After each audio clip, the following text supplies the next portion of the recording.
Hello again, everybody. Welcome back to Sales is King. This is Dan Sixsmith. Glad to be with you again. And we've got an extra special episode today. We've got a great interview with Mario Martinez Jr., who is the CEO and founder of an insanely exceptional company called Fangresso, which is a digital sales transformation company. And Mario and I met several weeks back at a phenomenal event, the Sales Enablement Society conference. And Mario actually ran the whole conference and was the MC, and he did a spectacular job. And I'm thrilled to have him on our show today. Mario, welcome. Dan, thank you so much for having my friend, and thanks for that awesome introduction. I can't say I ran the whole show at Sales Enablement Society, but I was the MC, and I had a lot of fun, and there was a lot of stuff that we did. But it was great meeting you. I'm glad we connected here for this podcast. Yeah, absolutely. So, what we like to do on the podcast is we usually bring on thought leaders and subject matter experts, because certainly selling today is going through a huge transformation. And it really all started with the buyer, right? So, we've been hearing for years that buyers have changed and buyers are more empowered and buyers are bringing in sellers later. What we're really working on, and I know what you're working on, is really how to empower and equip a modern seller to really go and, be able to sell appropriately to the modern buyer. So tell us a little bit about how you're doing that. Tell us a little bit about Fangresso, and we'll kind of, dive a little bit deeper as we go further. Yeah, thanks. Appreciate that. So in a nutshell, Fangresso brings together some of the most well-known and sought out digital sales, social selling, and content marketing influencers into and under one umbrella. And as essentially, as I looked at the marketplace, I was a corporate guy. I came into this space. I launched a quote unquote social selling program when I was in the seat as a VP of sales. And I looked at this space after I got into it, and I said, look, there's got to be a different way to do business. We can't be a soloist and not have scale and not have leverage. And obviously, as a corporate thinker, I was like, big business, right? How do we make this big? So I put a plan together that brought in 6 of the largest, most well-known names, and we're not stopping there, that's for sure. So you're going to hear some really great things happening in the coming weeks and months about new additions to our family. But the reality is if you brought everybody together, you could bring a mind meld, if you would, that would really focus in on helping organizations solve a very fundamental, basic problem. And that is, today, most organizations are utilizing traditional sales methodologies to reach today's buyer. That is email and the phone. And the reality is that those methodologies, while still effective, are not as effective as they once were. And what's happening is about 90% of the target market that you're trying to go after are not responding to the phone call or to the email. And in fact, it's oftentimes even lower. So if you think about this from a pure sales and marketing perspective, if you went into the CEO and said, hey, we're doing really, really awesome. We get 3 out of 100 appointments booked for every person that we call. It's a 3%. Or what if we said we got 10 out of 100, right? Let's triple that, 10 out of 100. Most sales are gonna be like, yes, that's really good, right? But the reality is if you take a step back and say, well, wait a minute. So you mean to tell me that we're not reaching 90% of our buyers? What's the strategy, Mr. VP or Mrs. VP of sales or Mrs. VP of marketing or Mr. VP of marketing? What's the strategy to reach the other 90% that you're not able to reach through traditional methodologies? And that's where the digital sales transformation play comes in. It's really teaching sales organizations and marketing organizations how to leverage multiple items. And there's 5 steps to the digital branding component, or excuse me, not digital branding. There's 5 steps to digital sales transformation, that we go through to help an organization achieve reaching that other 90%, or at least making a small dent. Does that answer your question, Dan? Yeah, absolutely. It really is. And we see it quite a bit. We've learned a certain way to sell over the years, and we just keep kind of going with it. And, suddenly, as you say, these same methodologies just don't work as well.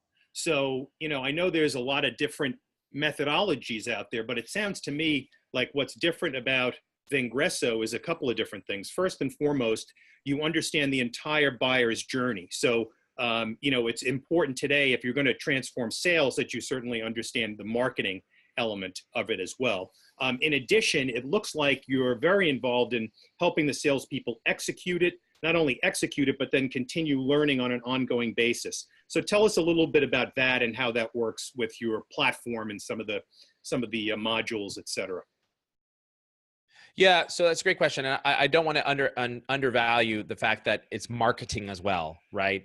Because if you think about digital sales transformation, there's really 5 components to that. Number 1 is it's all about branding. It's transforming the brand of a modern seller to attract today's modern buyer. What the heck do I mean by brand? Well, here's the reality. The reality is that if you engage with a buyer today, if there's any level of remote interest in what you have to say, they are going to look you up. Either they're going to go to the company site or they're going to go to your personal social profiles to determine, are you somebody that they should probably work with, right? Mm-hmm. And the question you have to ask yourself is when they come to your social profile, do they look at a resume or are they looking at a buyer's resource page?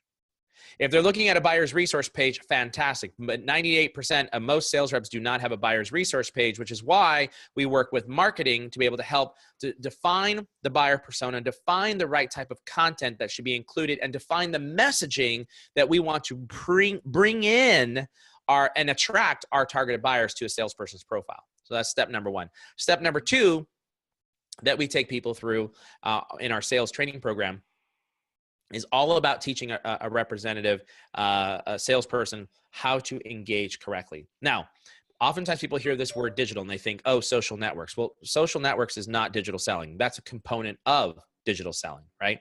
Digital selling includes many different components, but the main areas that we're going to focus in on are the ability to be able to leverage social to both pull somebody in and to push out content and engage somebody back, right? We're going to look at video, right? How to engage with video. Oftentimes, we can pull somebody in with a video through platforms like email, platforms like LinkedIn messaging, platforms like social networks, right? Where you're sharing particular social content. And then there's other elements like social engagement, where if you've engaged with something, then I can engage with you. Text messaging is a digital platform. And while we would never text message somebody without actually having been given their phone number, the reality is when you give me that phone number, you give me the right to call, you give me the right to text, right? So let's go ahead. So think of texting, emailing, video messaging, LinkedIn message, and social engagement as the things that we help cover in terms of our engagement strategy. Once you've learned to engage with somebody, and you have some sort of engagement going back and forth, now you got to connect with that individual. And the idea of a connection is to create more conversations. Mm-hmm. But the reality is not every person that you connect with will actually result in a conversation. In fact, I don't have any stats around this, but we generally see around 30% may convert to a conversation. Could be a little higher, could be a little bit lower. So that means anywhere between 60 to 70% of people are entering into your network, right? But not necessarily entering into conversation. That's that 4th step of the modules that we teach, which is about learning how to feed and nurture your network. Now, what do I mean by feed and nurture? Well, exactly as I said, if somebody comes into your network, you now have the ability to be able to drip them content through social networks, as an example, to help them see material that may help them on the journey to solve a specific business problem, which is why this other element is so important when it comes to the content side or comes to the feeding, nurturing side, is that you got to have the right content. Mm-hmm. And that content's got to be mapped to the buyer's journey. And that's where we help as well on the marketing side. That's really a line of the sales and marketing together, is helping to provide that. So those are the 4 steps. The 5th element is what I call convert and sell. And the convert and sell component is at least getting somebody to a conversation, a live conversation, phone, face-to-face, virtual, however way you decide. And that's really important as that 5th element of digital selling. And that's what measures really how productive or how great you are, is how many conversations are you driving. So those are the 5 areas that we focus on. And those are the 5 areas that anybody who's listening, I would say, is, really think through, what am I doing for my brand? what am I doing for my engagement, my connection, my feeding and nurturing strategy, and how many of everything that I'm doing is actually converting into a conversation? Yeah, it's so true, and it's when you hear this, it's like marketers need to be salespeople and salespeople need to be marketers and marketers need to understand selling and vice versa. It's just you cannot have these two distinct camps anymore. But, the thing that kind of comes into mind is that, we have so much information about prospects and about customers that they're out sharing, and the research component to me is just critical, right? You can go on to the search engines, you can go on to the social sites, and you can go follow the company, follow the individuals, see what they're sharing, and then, tailor your message to, what are the issues that they're wrestling with? How can I help solve them? And then kind of form a relationship. The second part of that, which you talked about, is there are so many different channels today where customers prefer to engage, right? You've got video. Some people, and there was just a LinkedIn thread this week that went back and forth with a zillion comments. I think you might have even been on it. Somebody said, I don't like LinkedIn video and I prefer to read articles. And it was like a, typhoon of, comments, but it's so true. Some people like to read articles. Some people prefer a text on their phone. Others like video. So you've got to be literally all over the place, engaging in those different channels with different mediums, so that you can hopefully, catch that prospect and be in those different places. So give us an example of, perhaps how you guys, engage and kind of put this into practice from an execution perspective. Do you go in, you meet with the teams and then you kind of do an assessment and then you kind of prescribe based on their level of proficiency? How does that kind of work? Yeah, we definitely do what's called benchmark assessments. And those benchmark assessments will help the sales team, the sales leader, understand how the sales team are utilizing or not the different methodologies that you mentioned, which I like to call the omni-channel, right? So, there's a lot of sales folks out there that's like, just pick up the dang phone, right? And just like a lot of sales leaders, pick up the phone and call someone. Well, no, that's not necessarily the right solution, right? Well, just email them. Well, that's not necessarily the right solution. Well, ping them on LinkedIn, send them a LinkedIn in-mail. No, that's not necessarily the right solution, right? And it's really this omni-channel approach to helping sales organizations win and helping marketing organizations really hone in on how they're best supporting salespeople. What do I mean by that? So you asked, like, what do we do? Well, benchmark assessments, absolutely, right? But one of the things, it was interesting. I was on a call this morning, as a matter of fact, and it was a prospecting call with the vice president of sales and marketing for a very large organization with over 18,000 sales employees, excuse me. Mm-hmm. And my rule of thumb is I like to have at least 30 minutes of prep, right? If I can do 30 minutes of prep, especially with a high-level executive, then I could have some really great talking points. However, time is of the essence, and I only had 15 minutes to prepare, right? So that I'm not saying that's the best practice, because it's not, but I had 15 minutes to prepare. But I knew exactly what I was going to do in order to be able to have the conversation that I wanted to have. And we talk about this a lot in our training programs, which is implementing the research 3x3, 3 things in 3 minutes, right? Mm-hmm. Worst case scenario, if anybody's listening, if you do nothing else before you ever walk into a meeting, you better have done at least the 3x3. Find 3 things in 3 minutes about this individual that you can use in either creating and building a relationship, right? The icebreaker, understanding a business pain or problem, or moving the discussion to the next step, which is maybe it's a second meeting with a higher level individual. And so in this case, I had 15 minutes to prepare. And interestingly enough, I did some real quick research. First, how many employees do they have? Second, let me take a look at their social channels. Let's find out if culturally they truly understood how to be able to engage through social. Now, believe it or not, this company produces large pieces of equipment that are used out in the construction sites for these large commercial buildings, right? Mm-hmm. I couldn't believe how socially active this company was. And it was massive, but their buyers, technically speaking, their buyers are people that everybody would say, quote unquote, aren't on social. Yet they had 35,000 people following them on their LinkedIn page, 2,600 followers on their YouTube page, thousands of Twitter followers, thousands of Instagram followers. Are you kidding me? No. Their channel is active. Otherwise, they wouldn't have that many followers, right? To a segment, they say, are not engaged. Now, fortunately, this leader knew that. But what was interesting is I said, here's a search I just did, pulled up your entire sales organization, ran a filter, said, I want everybody in sales. And did you know, Mr. Customer, that these first 3 people that I pulled up are your sales team? Person number 1, I just want to let you know he's looking for a job. He's like, what are you talking about? I said, yeah, look on his LinkedIn profile. He actually has his resume as his multimedia in his summary. And he was like, oh man, that's a good one. I can't believe that he, and I was like, so either he's looking for it. He's like, no, he's one of our top producers. I'm like, so that's what a buyer sees. Oh, you want me to buy from you, but yet you're looking for a job. And the light bulb clicked. He was like, that's brilliant, right? You got to fix that branding problem. The second one that I showed him actually had some great content on his profile. And it was all about him as a salesperson being a top search engine optimization expert and digital marketing person.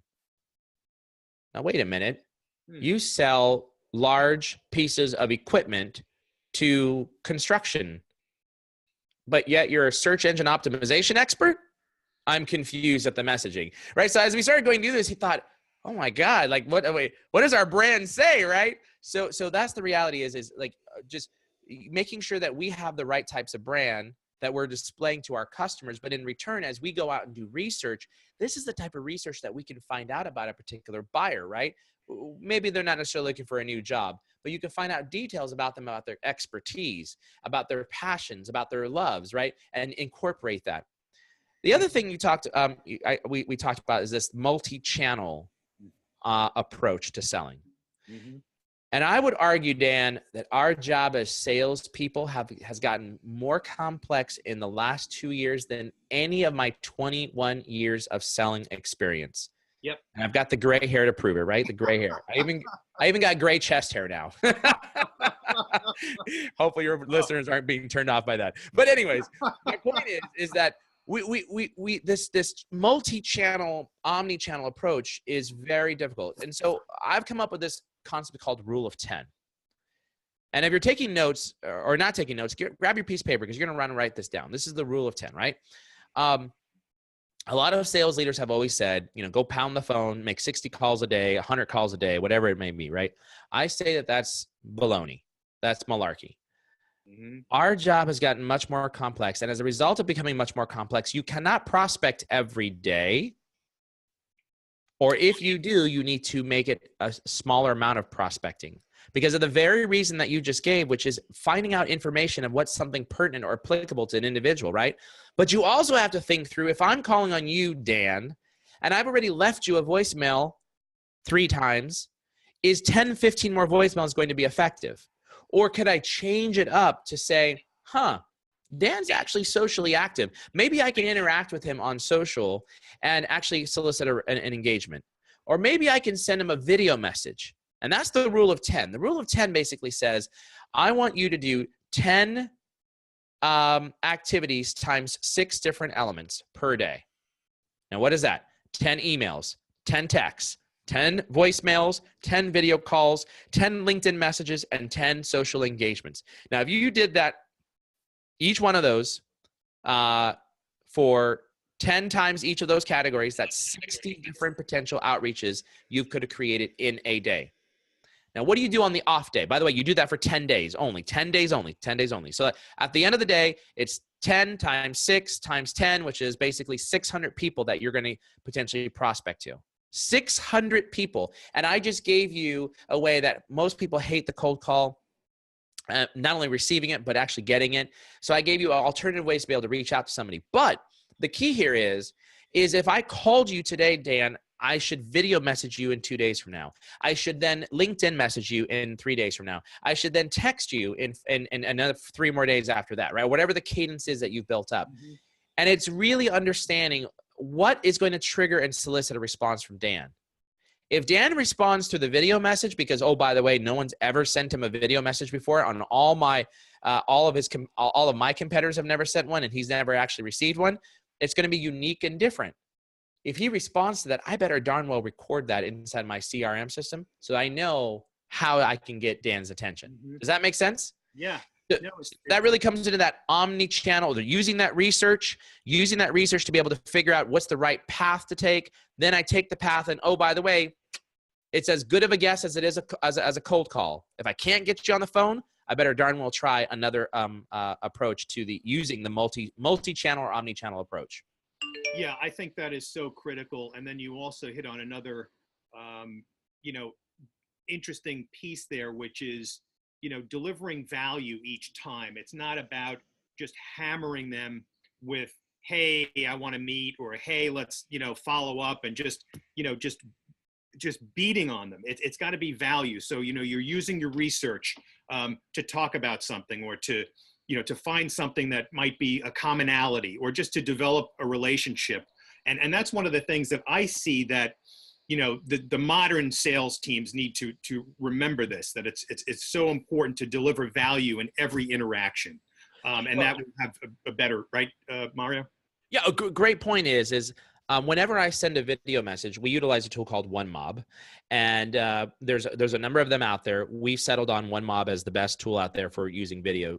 But here's why: because it allows you to be able to develop a sales page, right? A sales landing page. Now, I'm going to send you a video, and every video that I send you, I'm going to provide valuable content. And one of the most valuable pieces of content that we provide free of charge is a 33-minute webinar that takes you through 6 digital selling strategies that you can learn and begin implementing right now for your own sales practices. Now, we've actually used that for the last 4 months, and that particular video has over 1,000 views, right? So every single time someone connects with me, I'm going to send them something of value. And it may be, as an example, that particular webinar, where I'm driving them to something of value, and they appreciate the engagement because now they've got something out of me that was of value to them. And that's really critical, that as salespeople, when you're engaging, you should be looking at your company's YouTube channel. You should be looking at your company's ebooks and white papers. And if you do not have any ungated assets for marketing, you march right into your CMO's office or head of marketing or whoever it is, and you say, Mr. or Mrs. CMO, you need to give me an ungated asset that is going to be of value. And you turn around and you use that ungated asset to be able to engage with your particular buyers, because you know generally what the business problems that you're trying to solve based upon the service or the application that you're trying to sell. So freaking get a good ebook, get a good white paper, get a good webinar, and you rotate those assets to be able to bring people into the content that allows them to help them on the buyer's journey of finding content that solves a business problem. Yep. So in all of your dealings today, you know, you're working with a lot of different teams and sales individuals. Roughly what percent of sellers do you think have it, or get it, or are doing it, or out there leading? You know, do you have a sense of, is that a very small percentage? Is it, you know, 50% of everyone, 30%? What roughly would you say? You know, there was actually a statistic, and I cannot remember off the top of my head where it came from, that showcased the percentage of sellers that are actually leveraging digital channels to engage with their buyers. So I'm going to use a guess, and this guess could be wrong, but I know there is one out there, and we recently ran across it, and I thought, oh, this is very interesting. Most listeners to this podcast, especially leaders, might say, oh, no, my guys are using LinkedIn. They're using LinkedIn to research. That is not digital sales, right? They are researching, and then they're spraying and praying with in-mails, hoping that they get the same garbage email that they're using to try to get a response from somebody. It's the same email that they're putting in in-mail, hoping to get into someone's box and hoping for a different response. That's not using digital selling. And in fact, LinkedIn itself is not digital selling. It's a component, mind you, a big component, but it's not the biggest thing. So if you're thinking, I've got this nailed, my team knows how to use LinkedIn, they don't. I can assure you of that they're using it potentially just for research. And even then, they're not using the research effectively, right? But I'm pretty positive, going off a guess here, that the statistic was less than 20% of sales teams are actually utilizing any of these types of channels. Now, what we've seen is far less than that. The example I gave you this morning with 1,000 sales reps, 1,000 sales reps worldwide, 7.9% of their sales teams actually posted something in the last 30 days. That's 79 out of 1,000 sales reps. Wow. Are you kidding me? 79, that means that the other 900 and some odd change could be reaching their targeted market, and they're not. Now, if you drill down one more example, in that example I was giving you, out of those 79, I'm sorry, out of those 1,000, segment it to just those in the United States that were sales people only, no biz dev, no SDR, just sales people only. There was 300 and I think 379, I think it was, okay, or 300 something. 4.5% of those US-based reps were actually engaging with content online. 4.5 out of 300. That is, and that's what we consistently see is usually less than 10% of people engaging with content. If you aren't using content to get you where you need to go, shame on you. And the reason why I say that is because we know with 100% certainty, from a content perspective, content is king. Marketers are utilizing content like there's no tomorrow. In fact, here's a great stat for you. And this is for the salesperson to think about. Google's number of index pages has grown from 1 trillion to more than 30 trillion in the last 7 years alone. The content marketing industry is a $10 to $12 billion industry. Why?